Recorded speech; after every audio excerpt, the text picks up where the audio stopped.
पुणे महानगरपालिकेची प्रभाग रचना काल जाहीर झाली। या प्रभाग रचनेचा एकूण अभ्यास केल्यानंतर भाजपने पुन्हा एकदा रडीचा डाव खेळण्याचा प्रयत्न केला हे या ठिकाणी स्पष्ट झालेलं आहे।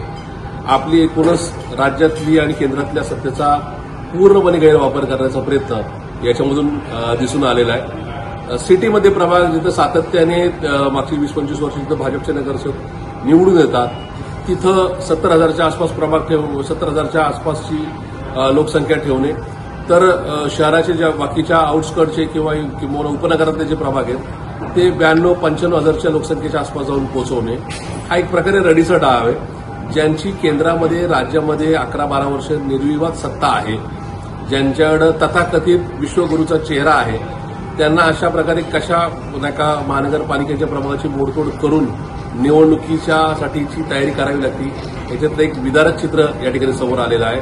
खूप सारी गावं आहेत ज्याची गावठाणं तोडलेली आहेत, खूप सारे प्रभाग हे वेळेवाकडे गेलेले 3-3 गावांच्या सीमारेषा त्याच्यामध्ये आलेल्या आहेत। अशा सगळ्या गोष्टीचा एकूणच अभ्यास करून सोमवारपासून हजारोच्या संख्येने आम्ही या सगळ्या गोष्टीला मान्य निवडणूक आयोगाकडे चॅलेंज करणार आहोत। मान्य उच्च न्यायालय, मान्य सर्वोच्च न्यायालयामध्ये सुद्धा या संदर्भातली वस्तुस्थिती सादर करणार आहोत। आमचा पुणेकरांवर प्रचंड विश्वास आहे।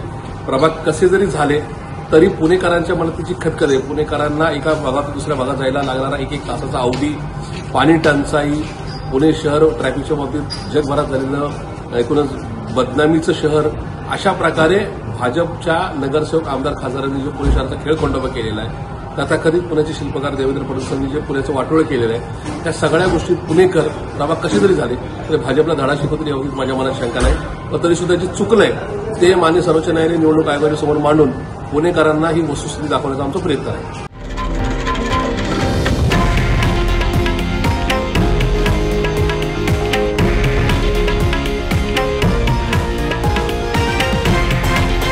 हे आहे देशातील नंबर 1 न्यूज नेटवर्क आणि आपण पाहत आहात TV9 मराठी, एकमेव।